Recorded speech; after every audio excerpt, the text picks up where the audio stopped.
It's the Truth is a Cal 39, and luckily, Cal's decided not to put too many holes in the boat. Compared to Rui's old boat, the Beneteau Oceanus, which had about 14 holes, It's the Truth only has about 6 through holes in her. Until now. We are Liz and Rui, sailing on a 1982 Cal 39. Join us each week as we sail into the unknown and see what amazing things can happen when we let go of the mustn'ts and believe in the power of adventure.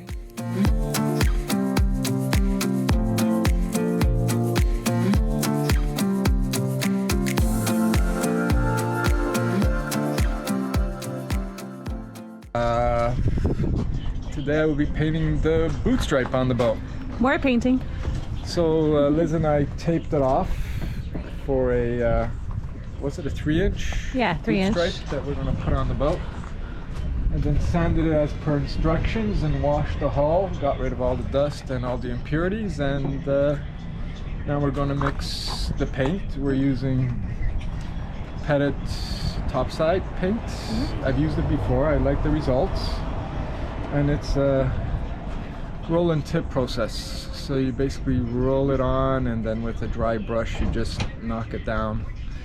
And it goes on fairly light. You get the best results when you do multiple coats light. If you do heavy coats, it does not come out good. So we will be doing 3, maybe 4 coats light on top, and it should just look like a sticker. It should just be as smooth as a sticker. Yeah, nice. Yeah.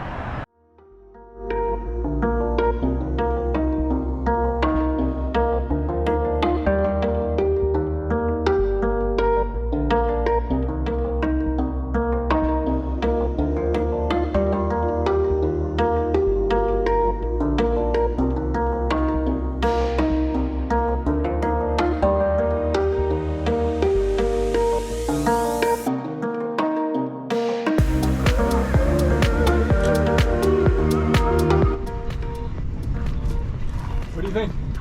I think it looks awesome. Look how glossy it is, eh? Yeah, it looks really good. It's going to get even glossier when it dries. Right? Wait till it gets a second coat. Good job, babe. Good job.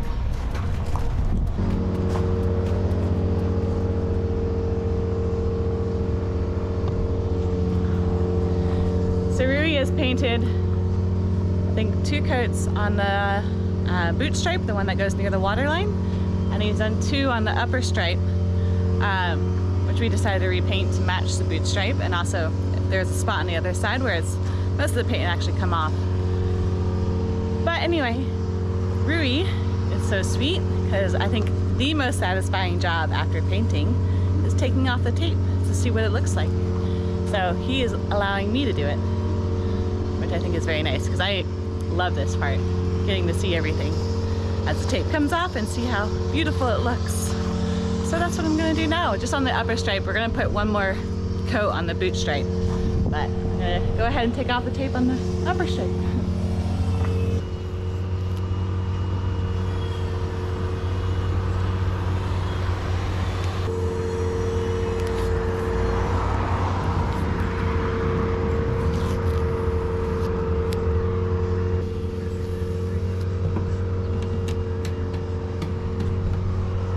I think it looks absolutely stunning. It looks amazing. So much better than it did. Wow. Babe, you should see this. It looks so good.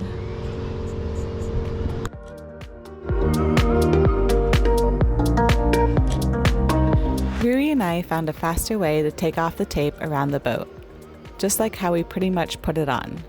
I hang off the side, he moves the platform, and hopefully not too far, and I continue taking the tape off. There are a few nicks of paint that the tape picked up along the way, but they are easy fixes. It really turned out stunning. Impressive what a little paint can do.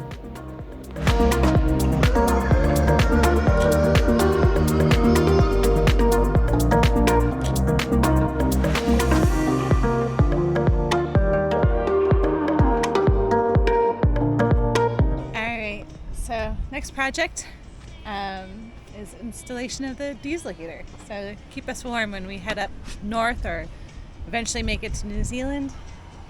I got this little diesel heater from my brother, who was nice enough to give it to me. He had it in his camper van, but never used it.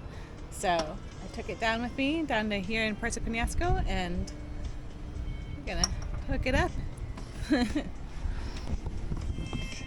So yeah, the contents of where Rui is standing in is all out here right now.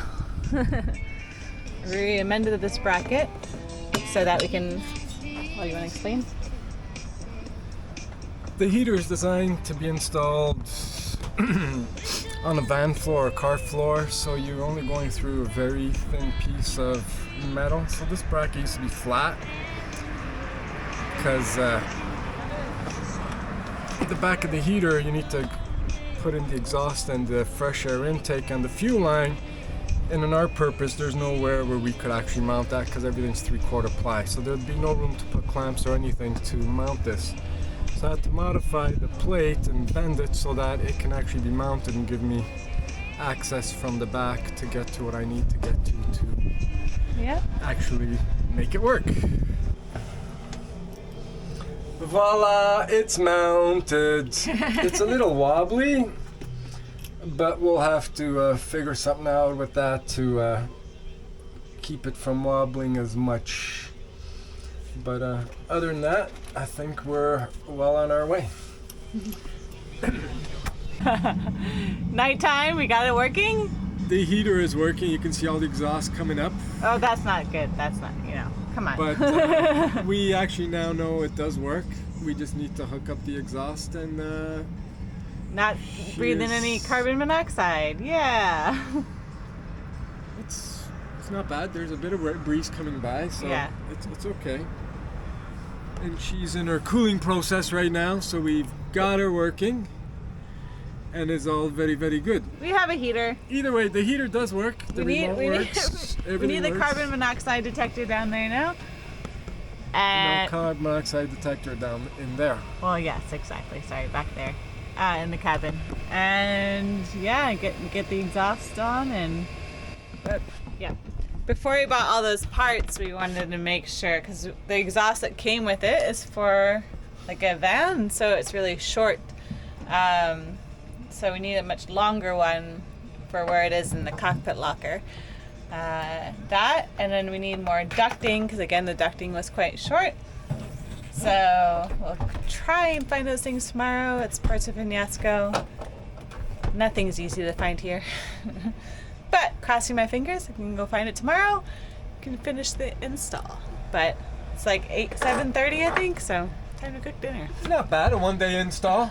One day install, exactly. One day install, so. Hooked her all up, mounted her, got the fuel line hooked up. Yeah, did all the things. Got all the electrical running hooked up, and now all we need is the last few important an things. intake and an exhaust. Exactly. And of course the 2 pipes to bring air into the cabin, yes. And it will be nice. I like how warm it was coming out. Really? So Was fast. it? Yeah. Yeah. Well, we had it's like set. It was set on like 27 degrees Celsius. 35. Oh, was it 35? I Yeah. thought it only went up to 30. Yeah. So this is like the little switch we 35 have. degrees Celsius. Oh yeah. Yeah. That's a little too warm. 34, 33, 32, 31, 30. I never want it at 35. No. But It's either good. way. But now I have to learn Celsius. Ruri's used to it because he's Canadian, but You might be able to toggle. no, you can't. It's all in. This is a British system, so it's. I thought it was a Chinese diesel heater, but it's actually a British diesel heater, and it's all in Celsius. Which I used to live in England, so I should know this, but 22, 23, you'll find is a comfortable setting. To if you. No. That'll be to you. right. Anyway, we'll figure it out. But And if you anyway, want more, you go up. You want less, you go down.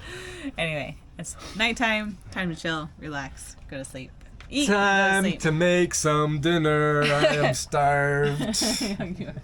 All right. Cheers.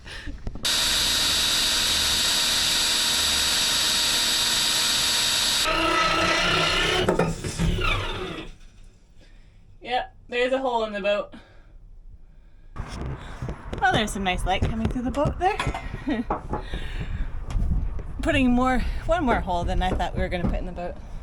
Well, not hard, but that's for the exhaust for the new heater. So you're going to saw through hole back there and then have the exhaust go straight out there. It'd be great. One more hole in the boat. Now we need the caulking gun, Okay. the goop, and I can bang it into its place. This is a tight fit.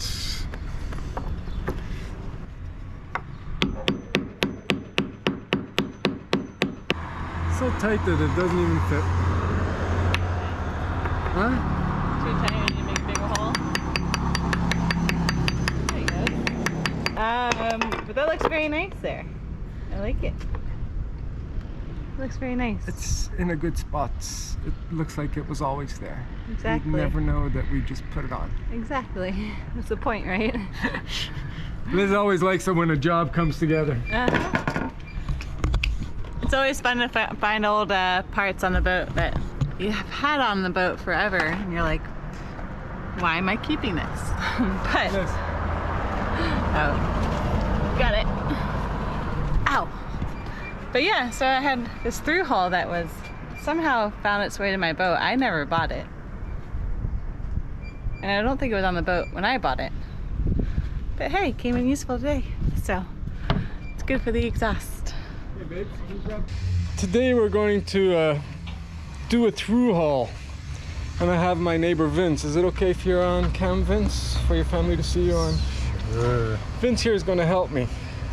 Liz is busy sewing with the Dodger, but we're putting a through hull for our water maker because it's our first chance we've had to put a through hull for the water maker, because we were sharing the one for the raw water for the engine, and it wasn't enough capacity for the water maker, so we've drilled a hole for the new through hull, and I drilled it out yesterday, prepped it on the inside. Today we prepped the bottom, sanded off the bottom paint, cleaned it with acetone, and this is the new through hull that we're going to put on. So I'm just going to put some 5200 on it, and then Vince is going to help me secure it and put it up. I just have to find a good angle for this camera.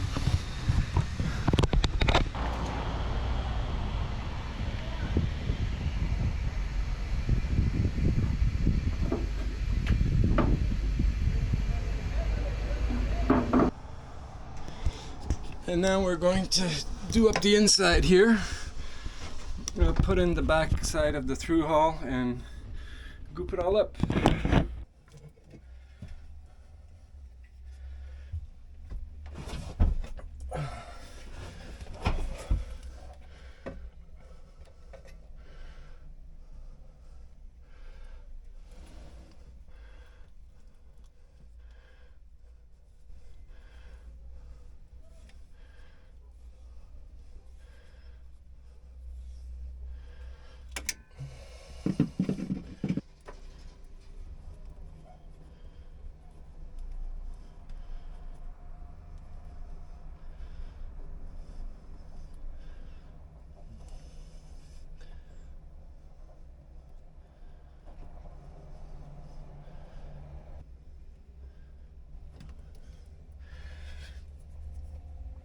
Alrighty, Vince.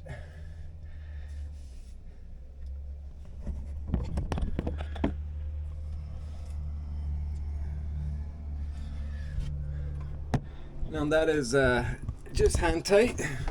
We'll let it cure for 24 hours, and then tomorrow we'll give it another few turns with a wrench to make sure it's in nice and tight, so that's where it gets its waterproofing from squeezing it down the extra little bits.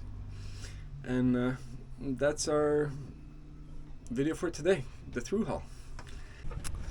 Alright, well, we're starting to get down to the last things, just finishing up the odds and ends, and I've been sewing some more things. I'm sewing some things for our tanks, for our scuba tanks, making some covers since they'll be sitting outside. Still have to add a bit on the end of the stack pack. So that's my job today. And then Rui is finishing up the gel coat on the bow and in other areas where we worked on it. So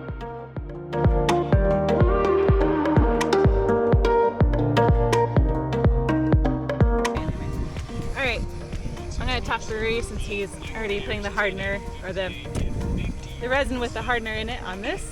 But we cut some big holes out of the back of the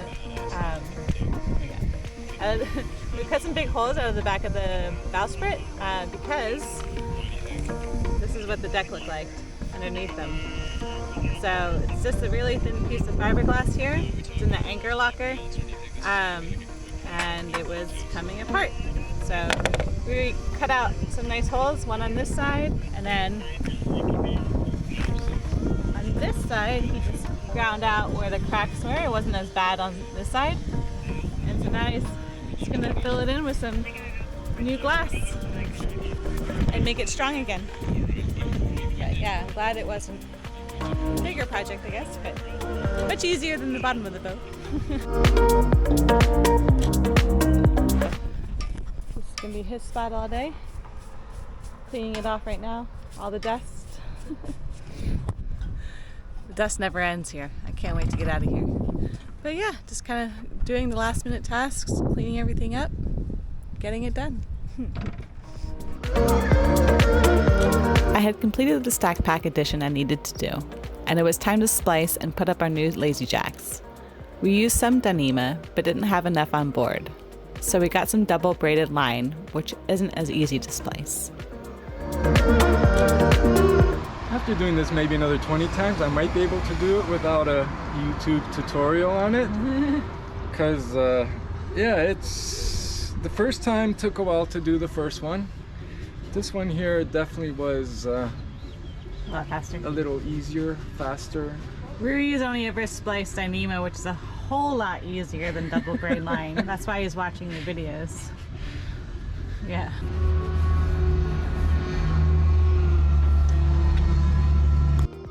I got sent up the mast again to thread the lines through the new blocks on our mast. We previously had just a mainsail cover with the Dutchman system on our sail. I am really looking forward to having a stack pack and seeing the difference when we go to flake our sail. Pretty happy with how the new Lazy Jacks turned out, thanks to Rui. Please subscribe to not miss out the next episode as we put all the final touches on It's the Truth and finally head back into the water. Until next time, cheers!